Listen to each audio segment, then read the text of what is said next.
جب چائنا میں یہ وائرس آیا نا تو اس وقت ہمارے بہت سارے لوگوں کی یہ باتیں آ رہی تھی سامنے، اب صاحب ڈرامہ ہے صاحب. میں نے کہا آپ کو کیسے پتا چلا ڈرامہ ہے؟ کہہ رہے ہیں وہ فلاں نے بھی کہا ڈرامہ. میں نے کہا ہو سکتا ہے وہ بندہ خود ہی ڈرامہ ہو بہت بڑا، آپ کو کیا پتا چلا کہ وہ بندہ ڈرامہ نہیں ہے، وہ صحیح کہہ رہا ہے. اب ایسا ہی، اب ویسا ہی. پھر جب یقین ہو گیا نہیں بھی چائنا میں تو وائرس پھیلا ہوا، تو واقعی بڑی خرابی پھیل رہی ہے. تو پھر ہمارے یہاں یہ خبریں آنا شروع ہو گئی.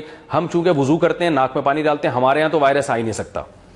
اور یہ وائرس جو ہے نا، اور یہ صرف چائنا کے جو ہے نا وہ چائنا تک ہی محدود ہے اور کہیں بھی دنیا میں نہیں جا سکتا، اور اتنا تیزی سے پھیل نہیں رہا جتنا میڈیا پروپیگنڈا کر رہا ہے. آپ کو کیسے پتا چلا میڈیا پروپیگنڈا کر رہا ہے؟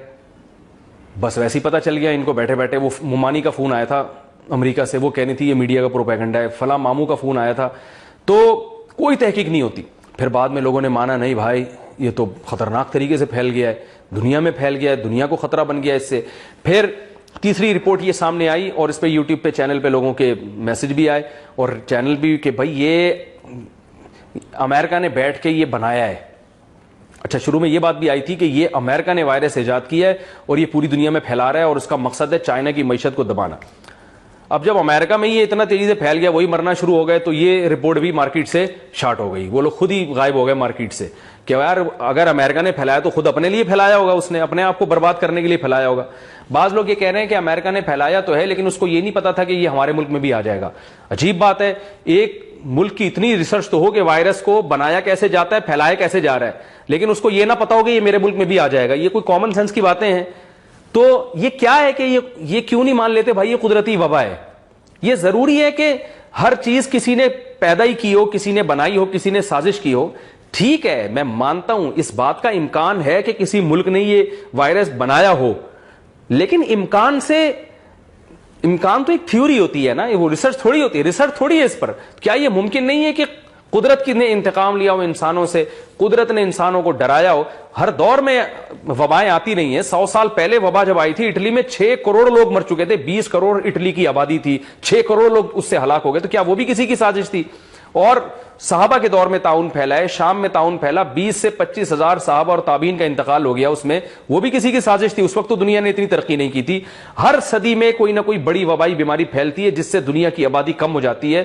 تو یہ سب قدرت کی طرف سے آفات ہیں، قدرت کی طرف سے جو ہے کہ وہ تباہی ہے. انسانوں کو اللہ کی طرف رجوع کرنے کا موقع دیا جا رہا ہے. اب ہم فضول بحثوں میں پڑھتے ہیں، اللہ کی طرف رجوع نہیں کرتے تو اپنا نقصان کے علاوہ کچھ بھی نہیں کر رہے. تو اسی طرح یاد رکھیں کہ کچھ لوگوں نے یہ کہا کہ یہ امریکہ نے ایجاد کیا، پھر جب امریکہ تباہ ہونے لگا تو وہ پریشان ہو گئے. اب ہمارے ہاں اس طرح کی باتیں ہو رہی ہیں کہ یہ جو ہے نا مسجدوں میں جو کراؤڈ پہ پابندی لگائی جا رہی ہے، اور یہ سب اصل میں ان کا مقصد تھا مسجدوں سے لوگوں کو آنے کا روکنا. یہ پلان اے ہے، اور اب پلان بی پر یہ عمل کریں گے. اب مسجد سے روک کے آہستہ آہستہ علماء پہ پابندی لگائیں گے. تو یہ سب آپ کے اپنی تھیوریز ہیں، اپنے نظریات ہیں. مسجدوں پہ پابندی نہیں لگی، پابندیاں ایئرپورٹ پہ پابندی لگنا تو اربوں ڈالر کا جہازوں کی کمپنیوں کا نقصان ہو رہا ہے، تباہ ہو رہی ہیں جہازوں کی کمپنیاں. تو بات کبھی جب زبان سے نکالیں اللہ کا واسطہ کئی دفعہ سوچا کریں میں کیا کہہ رہا ہوں. قرآن میں اللہ کا ارشاد ہے ان السمع والبصر والفؤاد کل اولئک کان عنہ مسئولا. آنکھ سے زبان سے کان سے سوال ہوگا قیامت کے دن.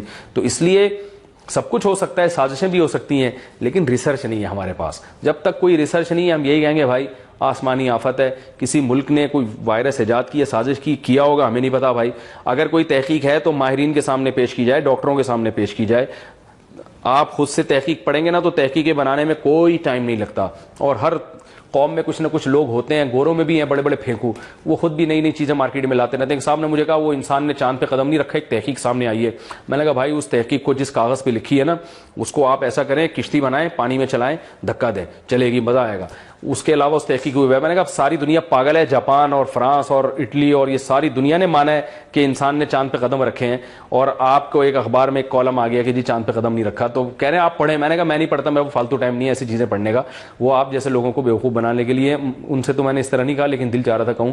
تو میں نے کہا یا تو آپ ایسا کریں اس اخبار کی کٹنگ کا آپ وہ کشتی بنائیں، پانی میں چلائیں، یا پھر آپ اس کو ایسے کر کے، مجھے بچپن میں ایک جہاز بناتا تھا میں آپ کو بتاؤں گا، اس کو پھونک مارے اڑے گا وہ تحقیق. یہ بہت اچھا لگے گا وہ دیکھنے میں.